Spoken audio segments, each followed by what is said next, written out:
ఈయన పిచ్చాయని కదా మామ. రోడ్ల మీద ఏదో గోతులు తీస్తూ ఉంటాడు, ఆ సైకిల్ మీద మొక్కలు బట్టి తిరుగుతూ ఉంటాడు.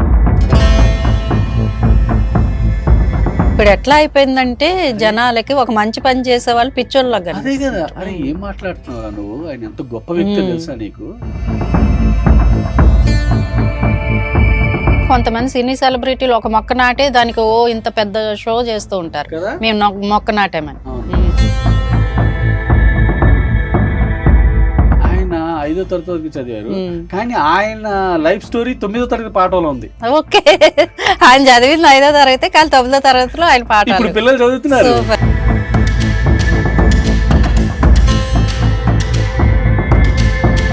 అంటే ఎవరికైనా ఒక నంది వస్తేనే అని ప్రౌడ్ గా ఫీల్ అవుతారు. మీకు 3 నందులు వచ్చాయి.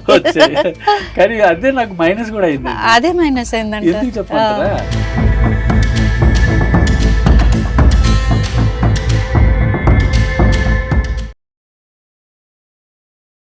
కెమెరామ్యాన్ నుండి డైరెక్టర్గా మరి ఈ మధ్య ప్రయాణంలో ఎన్ని కష్టాలు ఎదుర్కొన్నారు, ఎవరు ఈయన అని తెలుసుకుంటే నాగేంద్ర నుంచి నిర్దేశిగా మారారు. మరి వారు మనతో పాటు మన స్టూడియోలో ఉన్నారు. సార్తో మాట్లాడి చాలా విషయాలు తెలుసుకుందాం. ఎందుకంటే ఈయన దగ్గర ఒక బయోపిక్ ఉంది, అది సెన్సేషనల్ అని చెప్పాలి. మరి సార్తో మాట్లాడదాం. సార్ నమస్తే అండి, welcome to Dhatri TV sir. అంటే నాగేంద్ర కుమార్ నుండి నిర్దేశిగా ఎట్లా మారారు? అంటే నేను యాక్చువల్గా కెమెరామ్యాన్గా, బేసిక్గా కెమెరామ్యాన్ అండి. నేను ఈ టీవీలో కెమెరామ్యాన్గా చేసేవాడిని, సీనియర్ కెమెరామ్యాన్గా. ఆ టైంలో నాకు సినిమాలంటే చాలా ప్యాషన్, డైరెక్షన్ చేయాలనే కోరిక ఉండేది. నేను ఒక చిల్డ్రన్ ఫిలిం ఫెస్టివల్కి కవరేజ్కి వెళ్ళాను. ఓకే. అప్పుడు నేను ఆ children film festival, international film festival హైదరాబాద్లో జరిగినప్పుడు అక్కడ నేను ఇరాన్ మూవీ ది డాట్ అని ఒక మూవీ చేశాను. నాకు చాలా బాగా నచ్చింది. అరే భలే ఉంది, ఇలాంటి మనం కూడా కథ రాసుకోవచ్చు కదా ఇలాంటిది అని చెప్పేసి. రాసినా మనకి ఎవరు తీస్తారు, మనతో ఎవరు డబ్బులు పెడతారు, మనల్ని నమ్మి పెట్టే వాళ్ళు ఉండాలి. మనమేమో ఒక ఛానల్లో కెమెరామెన్ గా చేస్తున్నాం, మనకి వెనకాల ఏమి సపోర్ట్ లేదు, డైరెక్షన్ ఎవరి దగ్గర మన అసిస్టెంట్ గా చేయలేదు. ఏంటని ఆలోచించి అప్పుడు FDC నుంచి చిల్డ్రన్ ఫిలిమ్స్ కి సబ్సిడీ ఇస్తున్నారు అన్నమాట, government of Andhra Pradesh combined state లో. అప్పుడు ఒక 15 lakhs సబ్సిడీ ఇస్తున్నారు. దానికి నాకు నేచర్ అంటే చాలా ఇష్టం. యాజ్ ఎ కెమెరామ్యాన్ గా ఎవరికైనా సరే నేచర్ ని చూపించాలనే ఉంటది, స్టూడియోలో కంటే కూడా అప్పుడే కెమెరామ్యాన్ స్కిల్స్ తెలుస్తాయి కదా. నేను నా కథలన్నీ నేచర్ బ్యాక్ డ్రాప్ లో రాసుకున్న కథలే. అప్పుడు నాకు సముద్రం అంటే చాలా ఇష్టం. సముద్రం బ్యాక్ డ్రాప్ లో ఒక ఫిషర్ మ్యాన్ లైఫ్ స్టోరీని నేను చినుకు అని టైటిల్ పెట్టుకొని నేను కథ రాసుకున్నాను. చేపల కుర్రాడు చదువు కోసం పడే స్ట్రగుల్ అన్నమాట. అంటే ఇప్పుడు మనకి సముద్రం బ్యాక్ డ్రాప్ సినిమాలు అన్ని వస్తున్నాయి, తర్వాత ఇప్పుడు కృషి గారు కూడా వెబ్ సిరీస్ చేస్తారు. కానీ నేను 2004లోనే రాశాను ఫిషర్ మ్యాన్ మీద, వాళ్ళ లైఫ్ స్టైల్ అదంతా. అంటే దాంట్లో కూడా కుర్రోడి తల్లిదండ్రులు, ఆ తల్లిదండ్రులుగా ఎల్బి శ్రీరామ్, జయలలిత చేశారు చేపల పేరెంట్స్ గా. ఆయన పడవేసుకుని చేపలు పట్టడానికి వెళ్ళి మిస్ అయిపోతాడు, వేరే దేశంలో అతను బంధించేస్తాడు. ఇక తిరిగి నాడు క్లైమాక్స్ లో వస్తాడు అనమాట. తండ్రి వెళ్ళిపోయిన తర్వాత ఇక వీడి చదువు ఆగిపోతుంది, వీడు ఎలా చదువుకున్నాడు అనేది కథ. దాని మీద చినుకు అని ఎందుకు పెట్టుకున్నానంటే, ఇప్పుడు ఒక బీటలు వారిపోయిన భూమికి చినుకులు పడితే పంటలు పండి సస్యశ్యామలం అవుతుంది. అలాగే ఖాళీగా ఉన్న ఒక ఆల్చిప్పలో చినుకు పడింది అనుకోండి, అలాగే చదువు అనే చినుకు మామూలుగా ఉన్న ఒక మనిషికి పడితే వాడు ఏదైనా కాగలడు అనే కాన్సెప్ట్ మీద నేను అది రాసుకున్నాను. అయితే అది FDC అప్రూవల్ చేసింది. దాన్ని ఫిలింలో నేను అప్పటి షూట్ చేశాను. ఆ సినిమా స్టార్టింగ్ ఓపెనింగ్ రోజు కూడా పెద్ద సంచలనం. ఏంటంటే కెమెరాలన్నీ పెట్టాము, మొత్తం అంతా ఒక సెట్ వేసాం, ఒక ఫిషర్ మ్యాన్ హౌస్ సెట్ వేసాం. ఎక్కడ సార్? భీమిలీలో, వైజాగ్ భీమిలీలో దగ్గర మంగమారిపేట అని ఒక విలేజ్, అక్కడ వేసాం. సముద్రం ఒడ్డున అన్నమాట. సముద్రం ఇంట్లో గుమ్మంలో కూర్చుని ఆమె ఏదన్నా పని చేస్తా ఉంటే జయలలిత గారు కెమెరా లోపల పెడితే బ్యాక్గ్రౌండ్ సముద్రం కనిపించాలి. అందుకని ఏం చేసాం, ఊరు మధ్యలో కాకుండా ఊరు చివర హౌస్, సముద్రం ముందే ఉంటాయి ఇల్లులు అక్కడ వేసి, అది కూడా ఆ విలేజ్ లో ఉన్న ఇళ్లతో మ్యాచ్ అవ్వాలని నేను 3 months ముందే అక్కడ ఇల్లు వేయించి, అంటే వాళ్ళు ఎలా ఇల్లు కట్టుకుంటారు అక్కడ 2 తాడి చెట్లు నరికించి తాటాకులతో మట్టి గోడలు పెట్టి వేయించాం. సూపర్. అది 3 months ఎందుకు ఆగామంటే ఎండకి వానకి మొత్తం అది న్యాచురల్ గా అయిపోయి వెనక్కి విలేజ్ లో కలిసిపోవాలని. అవును, కొత్తగా కనిపిస్తే మళ్ళీ సెట్ లా కనిపిస్తుంది కదండి, అంత న్యాచురల్ గా పెట్టి అంత చాలా బాగా చేసాం. ఆ సినిమాకి నాకు బెస్ట్ డైరెక్టర్ నంది అవార్డు వచ్చింది. నంది అవార్డు వచ్చింది. సూపర్. ఫస్ట్ సక్సెస్ అయ్యారు. నా సినిమాతో పాటే నా పక్కన కూడా షూటింగ్ జరిగేది. ఆ డైరెక్టర్ ఆ టీము మా టీము ఒకే హోటల్లో ఉండేది. ఆ డైరెక్టర్ అతనొక్కడే షూటింగ్ జరుగుతూ ఉండేది, ఇటు పక్క మాది జరుగుతుంది.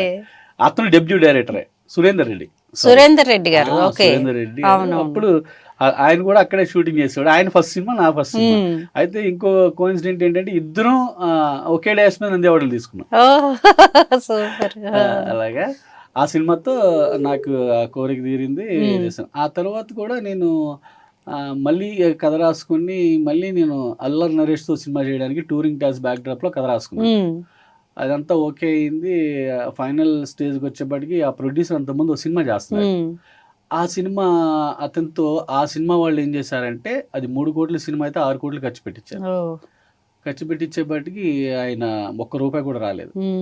పాపం ఆయన ఇంకా ఎన్ఆర్ఐ అనమాట, ఆయన వెళ్ళిపోయారు, లాస్ అయిపోయి. 6 కోట్లు అంటే ఆ సినిమాకి అసలు బిజినెస్ అవ్వదు, కానీ వాళ్ళు అంత మోసం చేశారు. అప్పట్లో ఓటీటీలు కూడా లేవండి. ఇంకోటి ఏంటంటే కొంతమంది సినిమాలు తీయాలని ఎన్ఆర్ఐస్ వస్తున్నారు, వాళ్ళని ఏం చేస్తున్నారంటే కొంతమంది చీట్ చేసేస్తున్నారు.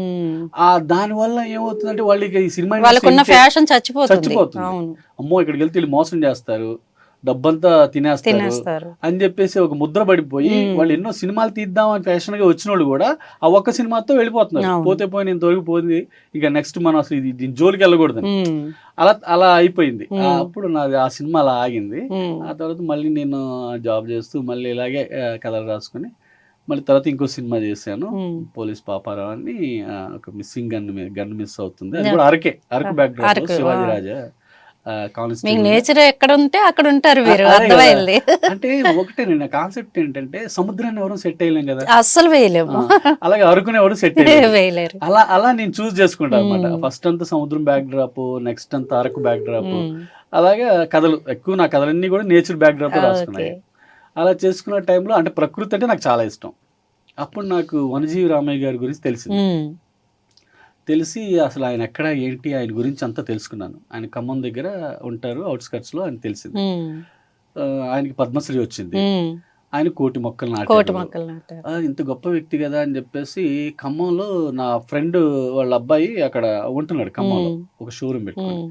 సరే వాడికి ఫోన్ చేసి నేను ఇలా వస్తున్నాను రా, రామయ్య గారు అయినా ఒక ఆయన ఉన్నారంటే, ఎవరు అంటే ఉన్నారులే ఒక ఆయన అని చెప్పేసి వెళ్ళాను. నేను వెళ్ళిన తర్వాత ఇలా ఆయన కలవాలరా అని చెప్పి ఫోటో చూపించాను. ఆడి ఫోటో చూసి రామయ్య గారిది, ఈయన పిచ్చాయని కదా మామ, రోడ్ల మీద ఏదో గోతులు తీస్తా ఉంటాడు, ఆ సైకిల్ మీద మొక్కలు పట్టు తిరుగుతూ ఉంటాడు అంటే నాకు షాక్ అయిపోయింది. ఇప్పుడు ఎట్లా అయిపోయిందంటే జనాలకి ఒక మంచి పని చేసే వాళ్ళు పిచ్చోళ్ళగా. అదే కదా, అరే ఏం మాట్లాడుతున్నావురా నువ్వు, ఆయన ఎంత గొప్ప వ్యక్తి తెలుసా నీకు. ఆయనకు ఎప్పుడో అశోకుడు చెట్లు నాటిన చెప్పుకుంటున్నాం, ఇప్పుడు ప్రెసెంట్ చూస్తున్నాం. అంతే కదా, అశోకుడు అంటే ఆయనకి ఆలోచన వచ్చిందండి, రోడ్డు పక్కన చెట్లు నాటితే నేడు ఉంటుంది, రోడ్డు పక్కన చెట్లు నాటించాలని. ఆయన ఏముంది, ఒక ఆర్డర్ వేసాడు, సైన్యాధిపతులు సైనికులు వెళ్ళి నాటారు, లేదా ప్రజలు నాటారు. ఇక్కడ ఈయనే అశోకుడు, ఈయనే సైనికుడు, ఈయనే ఇది అన్ని, ఈయనే మొక్కలు పెట్టుకుంటాడు సైకిల్ మీద, ఈయనే గోతులు తీస్తాడు. ఆ వయసులో అసలు ఆయనకి ఆ సంకల్పం అనేది గొప్పది. ఆయన చిన్నప్పటి నుంచి అండి, ఆయన స్కూల్ నుంచి ఆయనకి స్కూల్లో చదువుతున్నప్పుడే వాళ్ళ మాస్టర్ చెప్పిన పాఠం విన్న కాడ నుంచి ఆయనకి మొక్కలు నాటాలనే ఆలోచన వచ్చింది. మీరు చాలా అదృష్టవంతులు సార్, ఆయనతో పాటు ట్రావెల్ చేశారు. నిజంగా నేను చాలా బ్లెస్డ్ అనిపిస్తుంది నాకు. ఆయన ఎన్ని విషయాలు చెప్పారు నాకు, చాలా మంచి మంచి విషయాలు, చాలా మంచి విషయాలు ఆయన చెప్తుంటే నేను ఆశ్చర్యపోయాను. చదువుకుంది 5వ తరగతి, కానీ ఆయన నాలెడ్జ్ భయంకరమైన నాలెడ్జ్. ఆయనకి ఎన్ని అవార్డులు, ఎన్ని ప్రశంసలు, ఎంత మంది ఆయన ఫ్యాన్స్. అంటే ఇలాంటి వ్యక్తి కదా మనం రియల్ హీరో కదా. పవన్ కళ్యాణ్ గారు కూడా మధ్య చెప్పారు, రియల్ హీరోలు అంటే మేం కాదు, వనజీవి రామయ్య లాంటి గారు. ఆయన కూడా వెతికి ఒక డొక్కా సీతం గారు లాంటి వారిని ఇట్లా రియల్ గా కనిపించే వాళ్ళు ఇష్టపడుతూ ఉంటారు పవన్ కళ్యాణ్ గారు. రియల్ హీరోస్ నిజంగా అలా చెప్తారు. సాక్షాత్ ప్రధాని మోడీ గారు కూడా పొగిడారు. పద్మశ్రీ ఇవ్వడం ఆయన కరెక్ట్ అయిన సందర్భం. అవును, చాలా చాలా. అసలు నేనైతే హైదరాబాద్ సిటీలో ఆయన పేరు మీద ఒక పార్క్ కట్టి ఆయన విగ్రహం పెట్టాలనుకుంటాను. సూపర్ ఆలోచన. అది నిజంగా రేవంత్ రెడ్డి గారు కానీ చాలా మంచి ఎవరైనా వింటే, ఎందుకంటే అలాంటి గొప్ప వ్యక్తి స్మరించుకోవాలి మనం. ఇంకో గొప్ప విషయం ఏంటంటే ఆయన 5వ తరగతి వరకు చదివారు, కానీ ఆయన లైఫ్ స్టోరీ 9వ తరగతి పాఠంలో ఉంది. ఓకే, ఆయన చదివింది 5వ తరగతి కానీ 9వ తరగతిలో ఆయన పాఠం ఇప్పుడు పిల్లలు చదువుతున్నారు. ఫస్ట్ తెలంగాణ బుక్స్ లో ఉంది సోషల్ లో. అలాగే నీకు ఫస్ట్ అసలు అక్కడ మహారాష్ట్రలో ఆయన లైఫ్ స్టోరీ పాఠంగా పెట్టారు. అంత గొప్ప వ్యక్తి ఆయన. ఆయన చాలా, అంటే ఆయన లైఫ్ లో కూడా చాలా మంచి జర్నీ ట్రావెల్ ఉందండి. అసలు చిన్నప్పటి నుంచి ఆయన ఎందుకు మొక్కలు నాటాలనుకున్నాడు. ఆయన భార్య అసలు ఆవిడ ఎంత గొప్ప ఆవిడంటే, ఆయన వెనకాల ఆవిడ కూడా వెళ్తా ఉంటది. ఇంకా అసలు ఇంకా ఆయన చెట్లు నాటుతుంటే ఆవిడ వచ్చి నీళ్లు పోస్తుంది, ఆయన గోతులు తీస్తుంటే ఆవిడ మొక్కలు తీసుకుంటుంది. ఆవిడ జానమ్మ గారండి. ఆవిడ నిజంగా ఆయన అదృష్టమో మరేంటి తెలియదు. ఇవాళ రేపు ఎవరండి ఎవరు సపోర్ట్ చేయట్లేదు భర్త పనులకి భార్య అట్లా. అలాగే ఆయనకు ఉన్న 2 ఎకరాల పొలం కూడా అమ్మేసి మొక్కలు కొని రోడ్లు పక్కన అక్కడెక్కడ పంచాడు ఆయన. అంత గొప్ప వ్యక్తి నిజంగా. ఇప్పుడు అసలు గవర్నమెంట్ కూడా ఆయన అమ్మిన పొలాన్ని ఇప్పుడు వాళ్ళకి ఇప్పించినా బాగుంటది, చాలా బాగుంటది. మీరు అన్న మంచి ఆలోచన. ఆయన ఎంత సేవ చేశాడు. ఆయన ఏదో ఒక రాష్ట్రం కోసం ఇంత చేసినప్పుడు ఆయన గుర్తించాలి. అంటే ఆయన కోటి మొక్కలు మాట్లాడు, ఒక కొండలన్నింటినీ అడవిలు చేశాడు ఆయన. ఆయన వర్షాకాలం వచ్చిందంటే విత్తనాలు పట్టుకుని వెళ్ళి ఎక్కడెక్కడ ఖాళీ స్థలాలు ఉంటే అక్కడ విత్తనాలు చదువుతా ఉండేవాడు. అంటే ఎవరిని విమర్శించడం కాదు కానీ కొంతమంది సినీ సెలబ్రిటీలు ఒక మొక్క నాటే దానికి ఇంత పెద్ద షో చేస్తూ ఉంటారు కదా, మేము మొక్క నాటామని. అవును, కానీ నాటి వెళ్ళిపోతారు. ఈయన ఏం చేస్తాడంటే మొక్క నాటినాక ఆ మొక్క చచ్చిపోతే నేను చచ్చిపోయినట్టు అంటే. అవును, అంటే దాన్ని బతికిస్తాడు ఆయన. అవును, అది ఎంత గొప్ప విషయం కదా. మామూలుగా మనం ఏంటి, మొక్కలు నాటేస్తారు, ఆ ఫోటోలు దిగుతారు, వెళ్ళిపోతారు, తర్వాత నీళ్లు పోసేవాడు. అలా ఎన్ని మొక్కలు చచ్చిపోయింటాయి. అయితే ఈయన అలా కాదు. ఆయన నేను అడిగాను ఏంటండి అంటే, లేదు బాబు, నేను లేకపోయినా సరే ఈ మొక్కల నుంచి వచ్చే ఆక్సిజన్ తో ఫ్యూచర్ జనరేషన్ అందరు ప్రాణవాయువు వస్తుంది, అందరు బ్రతుకుతారు. అంతే, నాకు చాలా ఆయనకి ఇష్టం అనమాట. నిజంగా ఎంత మంచి ఆలోచన ఇలాంటి వ్యక్తి.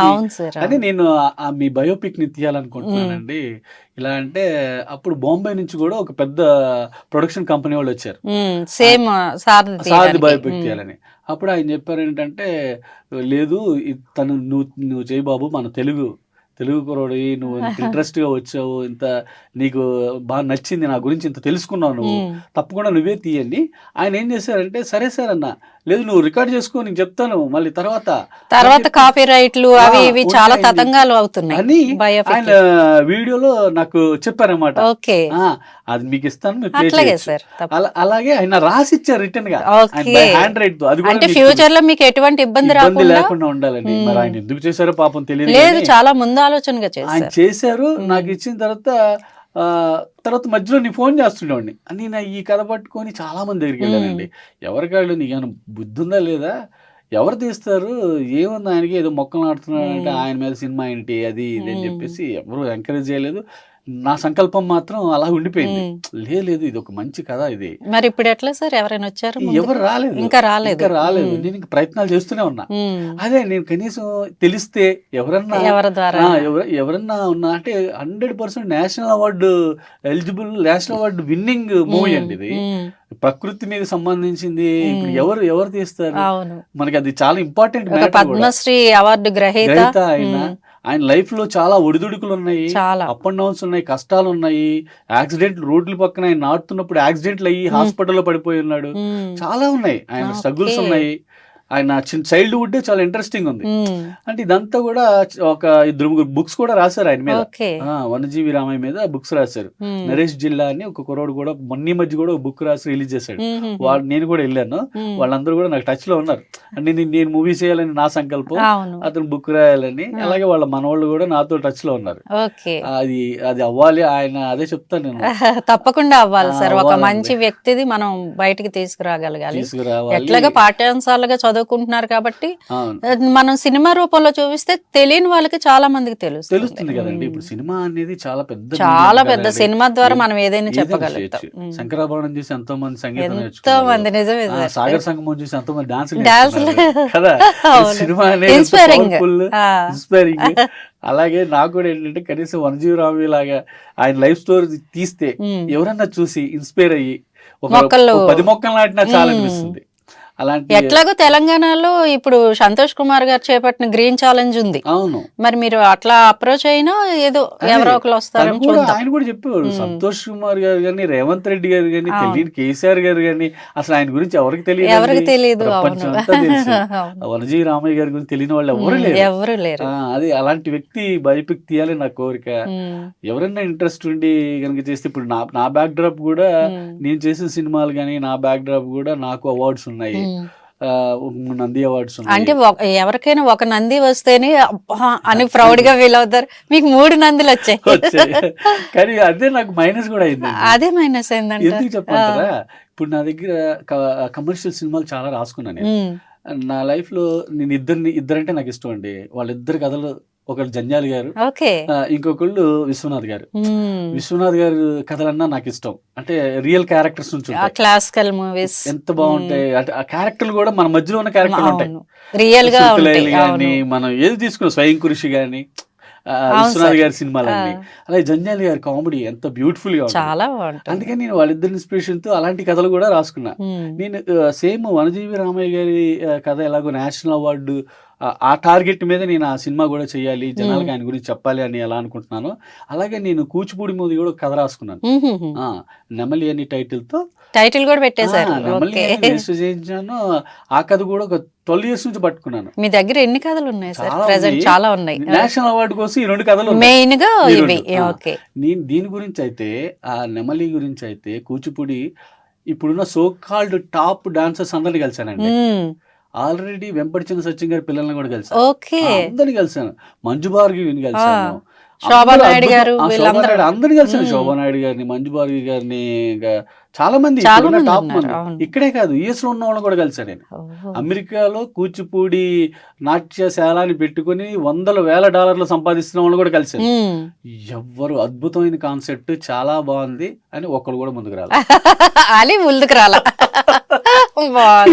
షరతులు వర్తిస్తాయి లాగా ఒక్కడు రాలేదు. ఓకే.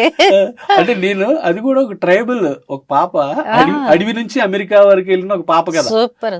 ఒక ట్రైబల్ పాప కూచిపూడికి అట్రాక్ట్ అయ్యి ఎలా తను డాన్స్ నేర్చుకుని ప్రపంచంలో కూచిపూడి నెంబర్ 1 ఎలా చెప్పింది అనేది కదా. అంటే మీ బడ్జెట్ ఎంత ఉంటుంది సార్? ఎక్కువ ఉంటుందా తక్కువ? లేదండి, ఏం బడ్జెట్ బడ్జెట్ లేదు. అంత నేచరే కదండి. ఫారెస్ట్ లోనే ట్రైబల్ పాప, ట్రైబల్ ఆ కథ అంతా అక్కడే జరుగుతుంది. అక్కడ నుంచి యుఎస్ లో వెళ్తుంది. యుఎస్ లో కొంత ఉంటుంది. అది పెద్ద బడ్జెట్ ఏముందండి, మహా అయితే 1 crore అనుకోవచ్చా? అంటే దీనికైతే ఒక 3 crores అలా అవుతుంది. 3 crores నెమలికి అయితే. అది కూడా ఏంటంటే అందరూ ఉన్న మనకి ఉన్నటువంటి ఇన్ఫ్లుయెన్స్ మీద, అంత కొంచెం గుడ్ విల్ మీద ఆర్టిస్టులు కానీ చాలా మంది చేస్తారు. నెమలి సినిమాకి అయితే అండి అనంత్ శ్రీరామ్ మాటలు రాస్తున్నాడు. అంటే ఆయన ఇప్పుడు వరకు ఆయన మాటలు రాస్తున్నాడు. ఆ కథ నచ్చి శోభన్ బాబు, మన శరత్ బాబు గారు, నేను మేమంతా కూర్చుని కథ తయారు చేసాం. ఆయన పాపం చనిపోయారు. అవును, చనిపోయారు. అలా ఆ కథ కూడా అలా ఉండిపోయింది. నెమలిగా ఎవరిని సెలెక్ట్ చేసుకున్నారు? ఇంకా సెలెక్ట్ చేయలేదు. అయితే ఇప్పుడు మీరు మెయిన్ గా వనజీవి రామయ్య గారు ఉంది, దాంట్లో ఎవరిని అనుకుంటున్నారు? వనజీవి రామయ్య గారి అయితే నేను, అంటే మీరు చెప్తే ఆశ్చర్యపోతారు కానీ ధనుష్ లాంటి చేస్తే బాగుంటుంది. అదిరిపోద్ది సార్, అల్టిమేట్ అయిపోతుంది. అంటే ఆయనది మనం తెలుగు రాష్ట్రాలు కాదండి, ఇండియా మొత్తం చూడాలి. ధనుష్ లాంటి, అంటే ఆ బాడీ పాత్రలో ఇంకా ఆయన ప్రవేశించేస్తారు. ఆయనలాగే స్లిమ్ గా, సేమ్ పర్సనాలిటీ కూడా. ఏజ్ లో అంటే అప్ టు, అంటే మ్యారేజ్ అయినప్పటి నుంచి ఆయన లైఫ్ లో అంటే షేడ్స్ ఉన్నాయండి. ఇప్పుడు నాయకుడి సినిమాలో కమల్ హాసన్ గనక ఎన్ని గెటప్స్ ఉంటాయో, ఈ వనజీవి రామయ్య గారి జీవిత చరిత్రలో చేసే హీరోకి అంత వేరియేషన్ ఉంటది. సూపర్. ఆయన 20 years, 30 years, 40 years, 60 years, 70 years వరకు కూడా వేరియేషన్ ఉంది. ఆ కథలన్నీ కూడా ఆ పీరియడ్ లో జరిగేది కూడా ఇంట్రెస్టింగ్ ఉంది. అంత టాలెంటెడ్ ఉండి అంత ఇది ఉన్న వాళ్ళు ఎవరంటే నాకు అనిపించింది ఏంటంటే ధనుష్ ఒకడు అనుకున్నాను. వనజీవి రామయ్య గారిది అయితే చెయ్యాలి. దీని గురించి జనాలకు తెలియాలి, ఎవరో ఒకళ్ళు చూస్తారు కదా, తప్పకుండా మినిస్టర్స్ ఎవరో ఒకళ్ళు చూసైనా సరే ఇలాంటి ఒక కథని, అలాంటి ఒక రామయ్య గారిని, మన రామయ్య గారిని మనం చూపిస్తే బాగుంటది అని అనిపించి నేను ఇలా ఇంటర్వ్యూ ఇవ్వాలి. మేము కూడా మీ సంకల్పం తొందరగా నెరవేరాలి, ఎవరో ఒకరు ముందుకు వచ్చి నిర్మాత మీ సినిమా తెరకెక్కాలని మేము కూడా కోరుకుంటున్నాం సార్. ఇంకా ఈ 2 తర్వాతే వేరే ఆలోచిస్తారు మీరు? నేను అంటే ఈ 2 ఆల్రెడీ మెయిన్ గా మీరు నేను సైమల్టేనియస్ గా కూడా నేను కమర్షియల్లీ కూడా చేస్తున్నాను. ఆల్రెడీ కథలిస్తున్నాను. ఒక తమిళ సినిమాకి కథ ఇచ్చున్నాను, అది హర్రర్ కామెడీ, విగ్ అని ఒక కథ, లోకల్ రిపోర్టర్ అని ఒక కథ, అది కూడా ఇప్పుడు నాది వర్క్ నడుస్తుంది. సావిత్రి అని ఒక కథ నడుస్తుంది. చాలా ఉన్నాయి. ఈ 2 అయితే నేనే డైరెక్ట్ చేయాలనుకుంటున్నా. మిగతా నేను కథలు ఇచ్చేద్దాం అనుకుంటున్నా. కథలు ఇచ్చేస్తారు, ఎవరైనా డైరెక్ట్ చేసుకుని ఆల్రెడీ నా కథలు 2 డైరెక్టర్స్ తీసుకుని వాళ్ళు చెప్తున్నారు. ఆల్రెడీ ఇండస్ట్రీలో ఉన్నారు. ఒక ఆయన చెన్నైలో చెప్తున్నారు, ఇక్కడ ఒకళ్ళు చెప్తున్నారు. అసలు కెమెరామ్యాన్ నుంచి దర్శకుడిగా అందులో 3 నంది అవార్డ్స్ అందుకున్నవడం అంటే మామూలు విషయం కాదు సార్. ఈ మధ్య కాలంలో మీరు ఎదుర్కొన్న ఒడిదుడుకులు ఏంటి అసలు? అదేనండి, ఏమైందంటే నేను నంది అవార్డులు రావడం అనేది చాలా బ్యూటిఫుల్ అచీవ్మెంట్. కానీ నేను ఎక్కడికి వెళ్ళినా, ఎవరి దగ్గరికి వెళ్ళినా, ఏదైనా నంది అవార్డ్స్ ఉన్నాయంటే అవార్డు సినిమా తీసేస్తాడు, అవార్డు సినిమా తీసేస్తాడు, డబ్బులు రావు. నంది అవార్డులు అనగానే అంటే మన భయం అంటే పెద్దదైన ప్రాబ్లం అండి. మనం ఏంటో తెలియనప్పుడు వాళ్ళు ఏదైనా చేస్తారు, మనం ప్రూవ్ చేసుకున్నాక కష్టం. ఏ ఫీల్డ్ అయినా అంతే. ఒక సీనియర్ జర్నలిస్ట్ అయినా ఉద్యోగం దొరకదు, సీనియర్ యాంకర్ అయినా దొరకదు. కరెక్ట్ గా చెప్పారు సార్. అంతే కదా, ఆవిడ మనకి డీల్ చేస్తాం, వాళ్ళతో మనకెందుకు, అంత బడ్జెట్ లేదు, కొత్త వాళ్ళతో మేనేజ్ చేయొచ్చు, ఇలా ఉంటుంది. అట్లాగే సేమ్ నాది అదే పరిస్థితి. అంటే సార్ ఇప్పుడు నంది అవార్డ్స్ ఇవ్వడం ఆపేశారు. అవును, దీని మీద మీరు ఏమంటారు? చాలా ఇదండి అసలు నంది అవార్డ్స్ అనేది అది ఒక ప్రతిభ గుర్తింపు అండి. నిజంగా అది చాలా మంచి పని. కానీ ఇప్పుడు గద్దర్ అవార్డ్స్ అని ఇచ్చారు కదా, గద్దర్ అవార్డ్స్ ఇచ్చారు, మొన్న ఇచ్చారు కదా. నంది అవార్డ్స్ ఇప్పుడు ఏపీలో ఇస్తున్నారు. ఏపీలో అయితే అదే పేరు పెట్టుకుని వాళ్ళు ఇస్తున్నారు, ఇవ్వలేదు అవి ఇస్తానంటున్నారు. ఇక్కడ నంది అవార్డ్స్ పేరు మార్చి గద్దర్ అవార్డ్స్ చేశారు. ఇప్పుడు టాలీవుడ్ లో జరుగుతున్న వివాదాలు చూసుకుంటే వేతనాలు పెంచాలని చెప్పి ఆర్టిస్టులు, దీనిపై మీరేమంటారు? అంటే ఇది యాక్చువల్గా ఏంటంటేనండి, పెద్ద సినిమాలు, ఒక మిడిల్ బడ్జెట్ సినిమాలు అన్నిటికీ ఓకే అండి. ఇప్పుడు నేను చెప్పిన వంజీ రామయ్య గారిది కానీ, నెమలి కానీ ఇలాంటి కథలకి ఏంటంటే ఏమవుతుందంటే కొంచెం వాళ్ళ రూల్స్ అన్నీ కూడా మనకి కొంచెం ఎక్కువ అనిపిస్తూ ఉంటాయి. ఏం లేదు, ఇంతమంది ఉండాలి, ఈ డిపార్ట్మెంట్ ఇంతమందే ఉండాలి, ఇంతకంటే తక్కువ ఉండకూడదు, ఇలా అన్నప్పుడు మనకి మన చిన్న సినిమాకి అంత మనం బేర్ చేయలేము. అంటే అది కూడా వాళ్ళు కొంచెం మానవతా దృక్పథంతో ఆ ఫెడరేషన్ వాళ్ళు ఈ సినిమా ఒక చిన్న సినిమా కాబట్టి వాళ్ళు ఎంతమందితో మేనేజ్ చేసుకోవాలి కాబట్టి మనం కూడా వాళ్ళకి కొంచెం హెల్ప్ చేద్దామంటే ఎక్కువ మంది తీస్తారండి సినిమాలు. డెఫినెట్ గా చాలా మంది వస్తారు చిన్న సినిమాలు తీయడానికి. చిన్న సినిమాలు తీసినప్పుడు అంటే ఈ బడ్జెట్ లో ఉన్న వాళ్ళకి ఇంతమంది ప్రొడక్షన్ వాళ్ళు, ఇంతమంది కాస్ట్యూమ్స్, మేకప్, ఆల్ డిపార్ట్మెంట్స్. అంటే దీనికి కొంచెం వాళ్ళ రూల్స్ కొంచెం మారిస్తే బాగుంటుందని నాకు అనిపిస్తుంది. ఇంకా పెద్దవాళ్ళందరూ మాట్లాడుతున్నారు కదా, ఇంకా పెద్ద పెద్ద సినిమాలకి, బడ్జెట్ సినిమాలకి, పెద్ద హీరోల సినిమాలకి అటన్నిటికి ఓకే. ఈ చిన్న సినిమాలు అంటే మరీ ఇలా ఒక చిన్న సినిమాలో ఒక సినిమా తీయాలని ఒక ప్యాషన్ తో, అంటే ఎలా అయినా సినిమా చేయాలని కొంతమంది సొంతంగానే ఏదో ఉన్న ఆస్తులు అమ్ముకుని వచ్చే వాళ్ళు ఉంటారండి. అలాంటి వాళ్ళకి ఇవన్నీ తెలియదు. అలాంటి వాళ్ళకి కొంచెం హెల్ప్ చేస్తూ వాళ్ళని కొంచెం కోఆపరేట్ చేస్తా ఉంటే వీళ్ళే గైడ్ చేయాలి, సీనియర్స్ కదండి. ఇప్పుడు ఈ ప్రొడక్షన్ మేనేజర్స్ వీళ్ళందరూ కూడా ఎన్నో సినిమాలు చేసి ఉంటారు. లేదు సార్ మీరు ఇలా చేసుకోండి, ఇంతమందితో చేసుకోండి, ఇలా చేసుకోండి, మీ సినిమా బయటకు వస్తుంది, సినిమా ఒక మంచి వే అనేది చూపిస్తే బాగుంటుంది. చినుకు మూవీ నుంచి వనజీవి రామయ్య బయోపిక్ వరకు వచ్చారు. అయితే మీ ఫ్యామిలీ సపోర్ట్ ఎంత వరకు ఉంది సార్? ఫ్యామిలీ సపోర్ట్ చాలా ఉందండి. సినిమా ఇండస్ట్రీలో ఫ్యామిలీ సపోర్ట్ లేకపోతే మనం ఉండలేమండి.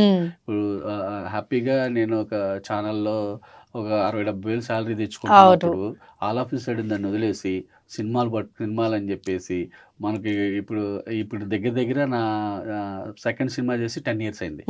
ఫస్ట్ సినిమా చేసిన 10 సంవత్సరాలకి సెకండ్ సినిమా చేశాను. అంటే ఇంత గ్యాప్, సంవత్సరాలు కోఆపరేషన్ లేకపోతే నా వైఫ్, పిల్లలు వాళ్ళు చాలా అంటే ఏదో మా నాన్న ఏదో సాధిస్తాడు డిఫరెంట్ గా మా నాన్న అని చెప్పి ఈ రోజుకి కూడా వాళ్ళు చాలా నన్ను ఎంకరేజ్ చేస్తున్నారు. అలాగే నా వైఫ్ కూడా, అంటే చాలా మంది సినిమాలు ఎందుకు ఆ సినిమాలు ఏదో మళ్ళీ జాబ్ చేసుకుంటే తనకి మంచిగా ఒక శాలరీ వస్తుంది కదా, ఇదన్నా సరే లేదు తన గోల్ వేరే ఉంది, ఇంట్లో ఆ నందులు కనిపిస్తా ఉంటాయి టేబుల్ మీద, అని ఆయన ఏదో సాధిస్తాడు అని వాళ్ళు చాలా వాళ్ళు కోఆపరేట్ చేయకపోతే అసలు నేను ఇంకా అప్పటితోనే ఆగిపోయి ఏదో ఉద్యోగం చేసుకుంటూ ఉండేవాడిని. అదే అదే లేదు చాలా చాలా బాగా నాకు ఒక ఫ్యామిలీ సపోర్ట్ సక్సెస్ వస్తే ఎట్లా రిసీవ్ చేసుకుంటున్నారు, ఒక ఫెయిల్యూర్ వస్తే ఎట్లా రిసీవ్ చేసుకుంటున్నారు ఇంట్లో అండి. బయట ఇండస్ట్రీలో? ఇండస్ట్రీలో అది డెఫినెట్ గా అది ఎంత పెద్ద డైరెక్టర్ అవనండి, ఎంత పెద్ద సినిమా అవని నేను చూశాను, చాలా మందిని చూశాను, నేను చాలా పెద్ద పెద్ద డైరెక్టర్లు చూశాను. సక్సెస్ ఉన్నప్పుడే అందరూ పలకరింపులు ఉంటాయి, మర్యాదలు ఉంటాయి, ఫంక్షన్ కి పిలవడాలు ఉంటాయి, అన్నీ ఉంటాయండి. నీకు సక్సెస్ లో కాక్టైల్ పార్టీలు ఉంటాయి, అన్నీ ఉంటాయి, ఇంకా అది అసలు మామూలుగా అది ఉండదు. మామూలుగా పక్కన ఫోటోలు దిగడం ఉంటాయి, అన్నీ ఉంటాయి. కానీ ఒక్క ఫెయిల్యూర్ వచ్చేసింది అనుకోండి, అంతకు ముందు అతను చేసిన సక్సెస్ ఏది గుర్తురాదు, గుర్తురాదు. గుర్తురాదు. ఆ ఫెయిల్యూరే ఇంకా డెడ్ ఎండ్ లాగా అదే చూస్తూ ఉంటారు. ఈ ఎందుకులే మనం అని చెప్పేసి అప్పుడు దాకా ఎంతో క్లోజ్ గా ఉన్నవాళ్ళు కూడా కొంచెం దూరంగా వెళ్ళిపోతా ఉంటారు. అది ఇండస్ట్రీలో ఇక్కడ ఒకటేనండి, ఎవరు శత్రువులు కాదు, ఎవరు మిత్రులు కాదు, అంతే. అప్పటికప్పుడు కోసమే ఆ సినిమా చేసినప్పుడు అంతా కలిసి హడావిడి హడావిడి ఉంటది. ఆ 24 క్రాఫ్ట్స్ ఆ యూనిట్ అందరూ ఉంటాం. ఆ సినిమా అయిపోయినాక వాళ్ళు ఎక్కడో మనం ఎక్కడో ఎలా ఉంటుంది. అది సక్సెస్ మనం వెంటాడుతుంటే మనతో పాటు ట్రావెల్ అవుతుంది. ఇండస్ట్రీలో అంతేనండి, డెఫినెట్ గా అంతే.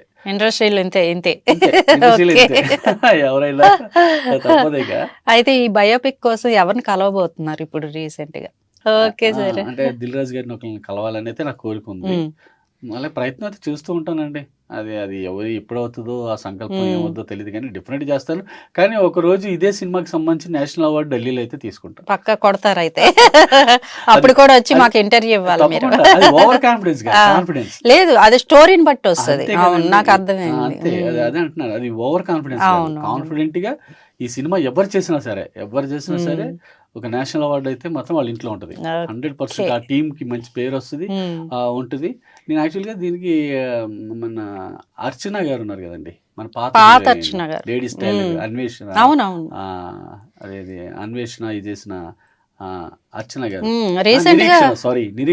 నిరీక్షణ భానుచంద్ర, అవునవును, ఆవిడ రామయ్య గారి వైఫ్ క్యారెక్టర్స్ బాగుంటుంది, నేచురల్ స్టార్ కదా ఉంటారు. ఆవిడతో నేను అప్రోచ్ అయ్యాను. నేను అంటే బ్యాక్గ్రౌండ్ వర్క్ అంతా చేసి పెట్టాను. అలాగే స్టోరీ మొత్తం కంప్లీట్ అయిపోయింది. అండ్ బయోపిక్ కి మనం యాడ్ చేయడానికి లేదు, ఒరిజినల్ గా ఏముంటాయి ఇప్పుడు ఆయన లైఫ్ స్టైల్ తీయాలంటే అంటే ఒక సాంగ్స్ ఇట్లా ఫైట్స్ అవి కూడా ఉంటాయి. మరి కమర్షియల్ అన్నారు కదా, కమర్షియల్ అంటే ఫైట్స్ అలా ఉండదు, ఆయన లైఫ్ లో ఉన్న కమర్షియల్ ఎలిమెంట్స్ ఉంటాయి అంతే. ఇప్పుడు ఆయనకి జరిగిన అవమానాలు, ఆయన చేసినటువంటి అంటే ఈ మొక్కల కోసం ఆయన ఎలాంటి కష్టాలు పడ్డాడు. అంటే పొలంలో ఆల్రెడీ ఆయన పంట బాగా పండితే ఆ పొలంలో పంట కోసి అమ్మడానికి వెళ్ళి అమ్మేసి ఇంటికి ఖాళీ చేతులతో వచ్చాడంట. ఖాళీ చేతులతో వచ్చారు. ఎర్రచందనం గురించి మనం మర్చిపోయాం. అవునండి, ఎర్రచందనం పండించి గవర్నమెంట్ కి ఇచ్చిన ఆయన, గవర్నమెంట్ కి ఆయన ఎదిరించారు. ఎంత గొప్ప విషయం. అవును, ఎర్రచందనం అయితే నేను వెళ్ళినప్పుడు అయితే అప్పటికి ఇంకా గవర్నమెంట్ తీసుకోవాలా, అవన్నీ అట్లా పడి ఉన్నాయి ఆయన ఇంటి ముందు. ఆ ఇంటిని అంటే చెప్పాడన్నమాట, ఇవన్నీ నేను తీసుకెళ్ళమన్నాను బాబు, ఇంకెవరు తీసుకెళ్ళా, అవి చెదలు పట్టేస్తాయేమో, నాకు బాధగా ఉందన్నాడు. నిజంగా ఎంత గొప్ప అసలు. ఆయన ఆ ఎర్రచందనాన్ని ఎక్కడో తిరుపతి కొండల్లో పండే ఎర్రచందనాన్ని ఖమ్మంలో ఆయన దాన్ని మొక్కలు పెంచాడు ఆయన. అలాంటి గొప్ప వ్యక్తి అండి నిజంగా. వంజీవి రామయ్య గారి గురించి మనం ఎంత చెప్పుకున్నా సరే చాలా తక్కువే. చాలా గొప్ప మనిషి. అంటే ఆయన మనకి ఒక ఆకుపచ్చని సంతకం పెట్టి వెళ్ళిపోయాడు. ఆకుపచ్చని సంతకం, అంతే కదండి, ఎంత గొప్ప వ్యక్తి. ఆయన గురించి ఎంత చెప్పుకున్నా తక్కువే. ఇప్పుడు అశోకుడి గురించి అందరికి తెలుసు, కానీ ఈయన మనం చూసాను, మీరు కలిసి ఆయనతో ట్రావెల్ చేసి ఆయన ఎన్ని విషయాలు. ఆయన గాంధీ గారి బొమ్మ, మన నోటి మీద గాంధీ గారి బొమ్మ ఉంటది కదండి, ఆయన ఏమంటారంటే గాంధీ గారి మొక్క నాటుతున్నట్టు బొమ్మ ఉంటే బాగుంటదండి అంటాడు. అందరూ చూస్తాం, ఆయన నవ్వుతున్నట్టున్న బొమ్మ ఉంటది, మొక్క నాటుతున్నట్టు బొమ్మ ఉంది ఇన్స్పైర్ గా ఉండేది అని చెప్పి. అలాంటి ఎన్నో ఆయన ఐడియాలు, అద్భుతమైన ఐడియాలు చాలా బాగుంటాయి. అండ్ ఆయన వీడియోలు నా దగ్గర చాలా ఉన్నాయి, అవి కూడా మీకు ఇస్తాను, ప్లే చేయండి. అంటే జనాలు కూడా చూస్తారు. ఆయన నాకు చెప్పిన మాటలు, ఆయన చెట్టు కింద పడుకుంటాడు, ఆ చెట్టు కిందే, ఆయన నాటిన చెట్టు కిందే పడుకుంటాడు, ఇంట్లో పడుకోడు ఆయన. అసలు ఎంత అంటే ఆయన నాటిన చెట్లు ఎంత పెద్ద పెద్ద వృక్షాలు అయినాయో రోడ్లు పక్క, అవన్నీ చూసాను నేను, అవన్నీ ఆయనతో ట్రావెల్ చేశాను. అయితే వాళ్ళ మనవడు కూడా పాపం ఆయన కూడా చెయ్యాలి, తాతయ్య గారు చెయ్యాలండి, నాకు ఫోన్ చేస్తా ఉంటాడు. మనం ప్రయత్నం చేస్తా ఉన్నాం. అదే సార్. ఏదో ఆయన సంకల్పం పాప ఆయన ఉన్నప్పుడు ఆయన చూసుకుంటే బాగుండేది అనుకున్నాను నేను. అవును. కానీ ఆయన మన మధ్య లేకుండా వెళ్ళిపోయారు. ఆయన వెళ్ళిపోయిన తర్వాత మనిషి బ్రతుకున్నప్పుడు అంత ఎవరు అవును గుర్తించారండి. సార్. ఆయన చనిపోయిన తర్వాత అందరూ ఓన్ చేసుకుంటారు. ఓన్ చేసుకుంటారు. ఆహా ఓహో అంటారు. ఓన్ చేసుకుంటారు. కానీ ఇలా ఆయన మీద ఒక బయోపిక్, ఆయన లైఫ్ ని కూడా పాఠ్యాంశాల్లో కాకుండా ఒక చిత్రంగా కూడా వస్తే, ఒక సినిమా కూడా, అది కూడా నేషనల్ వైడ్ సినిమా అయితే, ఓటీటీ లాంటిలో కనుక వస్తే, నెట్ఫ్లిక్స్, అమెజాన్ ఇలాంటి వాటిలో వస్తే ఎక్కువ మంది చూడడానికి, రీచ్ అవడానికి ఉంటది. మన రామయ్య గారు ఎంత గొప్ప వ్యక్తితో అందరికి తెలియడానికి వీలు. ఆ సంకల్పంతో నేను ఉన్నానండి. ఆల్ ది బెస్ట్ సార్, తొందరగా నెరవేరాలని మేము కూడా కోరుకుంటున్నాం. Thank you sir. Thank you so much అండి. మీ ద్వారా కూడా ఎవరైనా చూసినా రామయ్య గారి గురించి ఎవరైనా ఇంట్రెస్ట్ ఉన్న ప్రొడ్యూసర్స్ కానీ, ఎవరైనా కానీ, ఏదైనా బ్యానర్ నుంచి కానీ ఎవరైనా అప్రోచ్ అయినా కానీ తప్పకుండా నేను వాళ్ళతో కలిసి ట్రావెల్ చేయడానికి సిద్ధంగా ఉన్నానండి. Okay sir, thank you so much అండి. సో చూసారు కదండి, ఇలాంటి మంచి మంచి ఇంటర్వ్యూస్తో మీ ముందుకు వస్తూ ఉంటాం. చూస్తూనే ఉండండి ధాత్రి టీవీ.